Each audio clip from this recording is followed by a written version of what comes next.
चलिए आज जरा कल्पना करते हैं एक ऐसे साम्राज्य की जिसने पहली बार, जी हां, पहली बार पूरे भारतीय उपमहाद्वीप को एक झंडे के नीचे ला खड़ा किया। ये कहानी है मौर्य साम्राज्य की। लेकिन सुनिए, ये दास्तान सिर्फ तलवारों की नहीं है, बल्कि एक सम्राट के बदले हुए दिल की है। सभी मनुष्य मेरी संतान है। सोचिए, इतिहास में कौन सा ऐसा विजेता होगा जिसने अपनी प्रजा के लिए ऐसे शब्द कहे होंगे। ये हैरान करने वाला वाक्य सम्राट अशोक का है, और सच कहूं तो यही उनकी पूरी असाधारण कहानी का सार है। तो आज हम इसी की पड़ताल करने वाले हैं। हम ये समझेंगे कि आखिर ऐसा क्या हुआ कि एक क्रूर विजेता शांति का सबसे बड़ा दूत बन गया।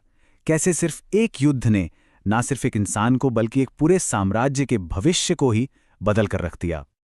अच्छा, इस महान बदलाव को समझने के लिए हमें कहानी की शुरुआत में चलना होगा। उस समय में जब भारत कई छोटे छोटे राज्यों में बटा हुआ था, और तभी एक ऐसे साम्राज्य की नींव रखी गई जिसने पहली बार इस जमीन को राजनीतिक एकता दी। तो देखिए, इस राजवंश के 3 बड़े स्तंभ थे। सबसे पहले संस्थापक चंद्रगुप्त मौर्य, जिन्होंने एक सपने को हकीकत में बदला। फिर आए उनके बेटे बिंदुसार, जिन्होंने साम्राज्य की सीमाओं को और भी ज्यादा फैलाया। और आखिर में उनके पोते अशोक, जो साम्राज्य को उसकी बुलंदी पर तो ले गए और फिर सब कुछ बदल दिया। इस साम्राज्य सिर्फ तलवार के दम पर नहीं बना था। इसके पीछे थी चंद्रगुप्त मौर्य की जबरदस्त सैन्य शक्ति और उनके गुरु चाणक्य का तेज दिमाग। चाणक्य, जिन्होंने अर्थशास्त्र की रचना की, एक ऐसा ग्रंथ जो शासन, कूटनीति और अर्थव्यवस्था की बारीकियां सिखाता है। और कमाल की बात यह है कि वो आज भी उतना ही प्रासंगिक है। इन दोनों की जोड़ी ने न सिर्फ शक्तिशाली नंदवंश को उखाड़ फेंका, बल्कि सिकंदर के वारिसों को भी भारत से दूर रखा। और अब मंच पर आते हैं अशोक। शुरुआत में तो वो बिल्कुल अपने दादा और पिता के नक्शे कदम पर ही चले। एक ऐसे सम्राट जो किसी भी कीमत पर अपनी ताकत बढ़ाना चाहता था, और उन्होंने अपनी ये महत्वाकांक्षा पूरी भी की। लेकिन उसकी कीमत इतनी भयानक थी कि उसने इतिहास की धारा ही मोड़ दी। साल था 261 ईसा पूर्व। अशोक की नजरें थी कलिंग पर, जो आज का उड़ीसा है। उस वक्त ये एक बहुत ही समृद्ध और आजाद राज्य था। इसे जीतने के लिए अशोक ने अपनी पूरी ताकत झोंक दी। ये मौर्य साम्राज्य की आखिरी बड़ी जीत थी, और शायद इतिहास के सबसे खूनी युद्धों में से एक। कलिंग की धरती बुकवाला खून से लाल हो गई थी। अनुमान है कि 1 लाख से ज्यादा लोग मारे गए और उससे भी कहीं ज्यादा बेघर हो गए।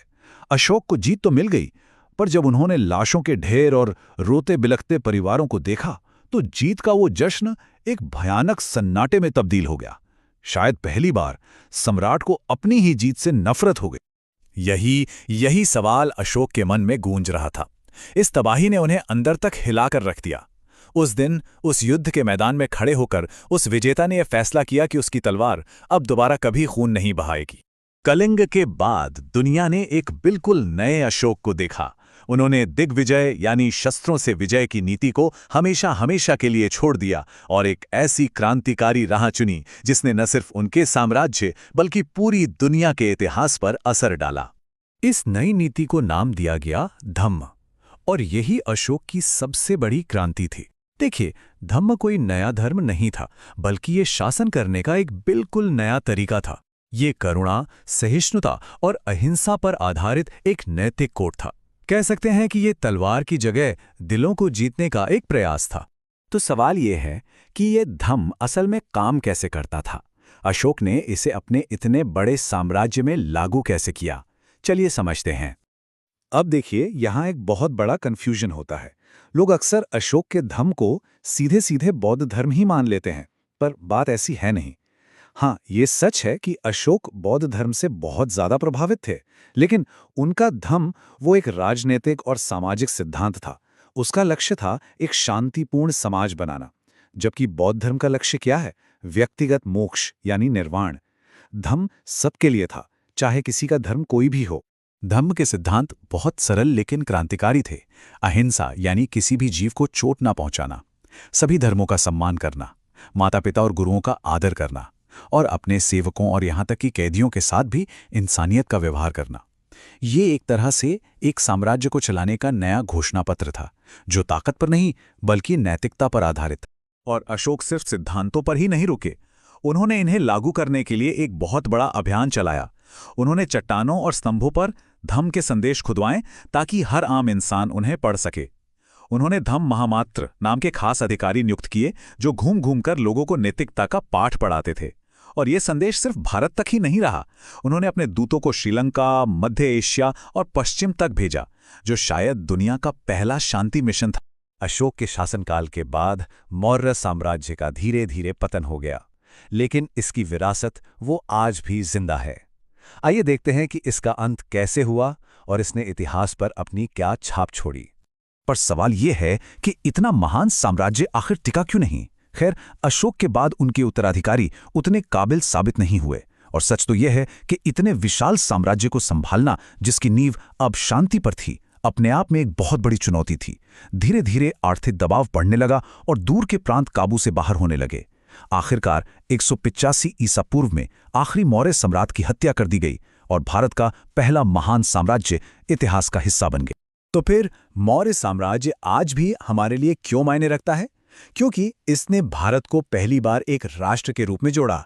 इसने एक ऐसी प्रशासनिक व्यवस्था दी जिसका असर आज भी दिखाई देता है। इसने दुनिया को ये दिखाया कि एक शासक कल्याण और नैतिकता को भी अपनी सबसे बड़ी नीति बना सकता है। और हाँ, अशोक के प्रयासों के बिना शायद बौद्ध धर्म आज एक विश्व धर्म न होता। अशोक की कहानी हमें यही दिखाती है कि सबसे बड़ा विजेता वो है जो खुद पर जीत हासिल कर ले। और अशोक की कहानी हमें यहीं इसी सवाल पर लाकर छोड़ देती है।